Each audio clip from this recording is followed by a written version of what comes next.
malapit na kaming umalis papuntang Hong Kong. 2 weeks na lang po at nabalitaan ko na merong bagong travel guidelines para sa mga tourist na magta-travel internationally. Kaya naman nagbasa-basa ako, nag-research ako kung ano ba yung mga bagong travel requirements natin ngayon kasi baka mamaya ay meron kaming documents o papeles na malimutan, baka hindi pa kami matuloy. Sa bagong guidelines po ay meron ng 2 levels ng inspection. Sa primary inspection po, ang passenger kailangan niya lang mag-present ng mga basic travel requirements. Ano-ano nga ba yung mga basic travel requirements? Una na po dyan ang passport. Dapat valid at least 6 months from the departure date. Boarding pass, confirmed return ticket o yung round trip ticket. Tapos visa, depende naman yung visa kung saan kang bansa pupunta. Syempre, kung sa bansang pupuntahan mo, hindi naman kailangan ng visa, hindi ka naman hahanapan. Katulad sa amin sa Hong Kong, hindi naman po kailangan ng visa doon dahil kami saglit lang. After mo mabigay ang mga basic requirements na yan, pwedeng 3, pwedeng 4, yung visa kasi depende nga sa bansang pupuntahan mo. Kung si IO ay nakumbinse mo, nakumbinse mo siya na talagang leisure lang yung pakay mo doon sa bansa na pupuntahan mo, go ka na agad, i-clear ka na agad niya, pasado ka na agad, tatak na agad yan. Ngayon, paano naman kung medyo hindi mo nakumbinse yung IO, kung medyo 50-50 pa siya sa'yo, ano ba ang gagawin? Kung para sa kanya ay hindi mo na-explain ng maayos, hindi mo na patunayan na talagang mamamasyal ka lang doon, travel, magtutour ka lang talaga. Kung may doubt sa'yo si IO, i-refer ka niya sa secondary inspection. Pwedeng sabihin sa'yo ni IO na, Ma'am, sir, pwede po dito muna tayo sa gilid, maghintay po muna tayo saglit, meron pa pong kakausap sa atin. Ano nga ba ang mangyayari kapag ni-refer ka sa secondary inspection? Meron silang mga documents na pwedeng hingiin sa'yo. Ang sabi doon sa bagong guidelines, hindi naman daw tatagal ng 15 minutes yung secondary inspection. Pero syempre, depende pa rin yan. Doon nga sa group na sinalihan ko, yung iba doon nag-iintay ng 30 minutes, 1 hour, 1.5 hours, depende. Kaya nga as much as possible, 'di ba? 4 hours before ng flight mo ay dapat nandoon ka na. Agahan mo na sa airport, doon ka na lang mag-intay.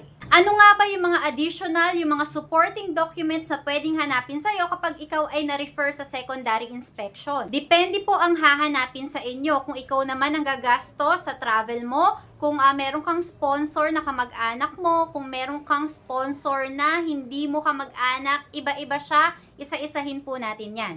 In-screenshot ko lahat to para mapakita ko po sa inyo, ditong part ko po ilalagay. Kapag ka ang travel mo ay tinatawag na self-funded, ibig sabihin ay ikaw naman ang gumasto sa lahat. Ito po yung pwede nilang hanapin sa'yo. Pwede ka nilang hanapan ng proof of accommodation, yung hotel booking, document showing financial capacity, or yung proof of income mo. Dito, pwede ka nilang hanapan ng payslip kung nagtatrabaho ka. Kung may business ka naman, pwede ka nilang hanapan dito ng mga business permit, DTI, BIR. Basta, dalhin mo na lang lahat ng proof na meron kang business. Kung ikaw naman ay walang trabaho at walang business, baka hanapan ka nila ng bank statement o yung proof na meron kang pera sa bangko. Kaya kung meron kang account, i-enroll mo muna yan sa mobile banking para makita mo agad, ma-access mo agad yung account mo kasi baka nga hanapin nila. Kung nagwo-work ka, pwede ka rin nilang hanapan ng proof of employment. Kapag naman sponsored travel, kunwari ay sponsoran ka ng iyong first degree relative abroad. Pwede na asawa mo, magulang mo, o di naman kaya anak mo. Ito yung mga pwedeng hanapin sa'yo ng IO kapag ikaw ay na-refer sa secondary inspection. Pwede ka nilang hanapan ng original PSA issued birth certificate or marriage certificate, confirmed round trip ticket,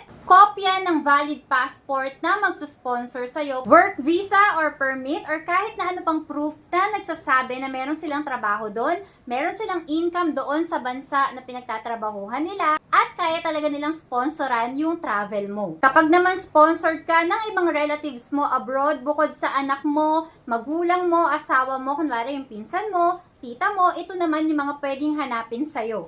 Notarized Original AOSG, AOSG Affidavit of Support and Guarantee, confirmed round-trip ticket, tapos original PSA-issued birth certificate or marriage certificate. Ito kasi para malaman nila na talagang alam mo yung magkamag-anak kayo. Naalala ko before yung nag-trending na issue na sabi nga ay ang dami raw PSA-issued birth certificate yung hinanap sa kanya kasi nga naman daw yung nag-sponsor ay malayong kamag-anak na. So hinanapan siya ng mga ganun para ma-prove na talagang magkamag-anak sila. Paano naman kapag in-sponsoran ka ng AFAM mo? Sponsored by an unrelated foreign national, ito naman po ang pwedeng hanapin sa'yo. Notarized Original AOSG, yun ulit, yung Affidavit of Support and Guarantee. Substantial Proof of Relationship. Nababasa ko, yung iba daw hinahanapan pa ng mga pictures sa mga chat, ayan, para mapatunayan na sila talaga. Confirmed round-trip ticket, tapos itong pang-apat, hindi ko siya gaanong may explain sa inyo,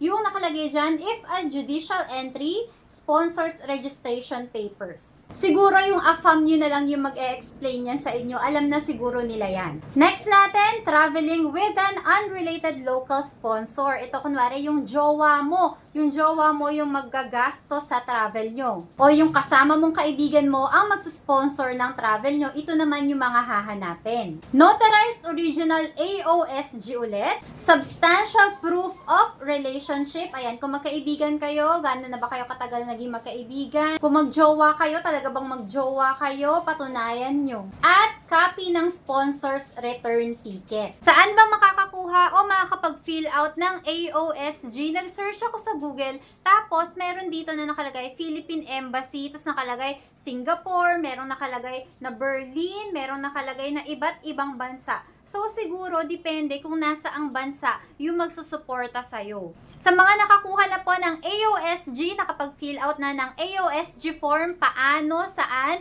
i-comment nyo lang po yan sa baba para naman yung mga magtatanong, matutulungan din natin. Alam ko na marami po sa atin yung natatakot na mag-travel, yung kahit na magbabakasyon ka lang, kunwari sa Hong Kong, sa Singapore, Thailand, kasi nga, nakakatakot na ma-offload. Alam mo yun, yung hard-earned money mo, masasayang lang. Kaya naman, mas maigi na na kumpleto kayo. Dalhin nyo na lahat ng pwede nyong dalhin na documents para mapatunayan na talaga magka-travel lang kayo, mamamasyal lang kayo doon at babalik kayo dito. Hinahanda ko na yung mga dadalhin namin. Unahin na natin ito guys, passport, sobrang importante. Huwag na huwag yung kakalimutan. 3 to, tigi-tigi sa kaming pamilya. Para naman sa proof na meron talaga kaming pagkukuhaan ng fund para makapag-travel, dahil nga may business kami, ito po yung mga papeles na dadalhin ko. Business permit, DTI, license to operate, FDA dahil po butika yung business namin. BIR, may dala din akong marriage certificate tsaka birth certificate ni Kavi, pero mga kopya lang to. Itong mga to kapag umaalis kami, kahit na kaming dalawa lang ni Bri, lagi kong dala to. Ayan, lagi lang tong nakalagay doon sa lalagyanan namin ng passport. Para if ever hanapin, 'di ba? Ready kami, pero sa ilang alis namin, hindi pa to hinanap sa amin. Lagi namin siyang dala, hanapin man or hindi, ready kami.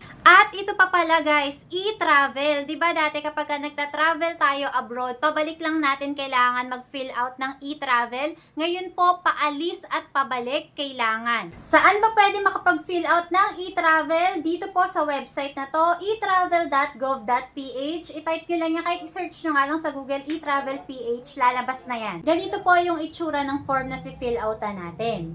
Sa travel type, piliin mo lang arrival or departure. Transportation type, pumili ka naman dyan kung air or sea. Dahil sasakay tayo ng eroplano, air ang pipiliin natin. Hanggang dito lang yung mapapakita ko sa inyo guys kasi hindi pa ako nakakapag-fill out ng e-travel. Kasi kailangan po 72 hours prior sa arrival or departure mo, tsaka ka lang mag-fill out nito. Pero feeling ko sa huli niyan may QR code na kailangan yung screenshot. Ay wait, eto nakalagay dito, travelers are enjoined to present their e-travel QR code to flight boarding. So yun nga, tama nga, i-screenshot nyo lang po yung QR code na ibibigay sa inyo after nyo mag-fill out nyan. Sobrang excited na kami, abangan nyo po yung mga Hong Kong vlogs namin dito sa YouTube, pati na rin sa TikTok at Facebook. That's all for today. Thank you for watching. So, bye!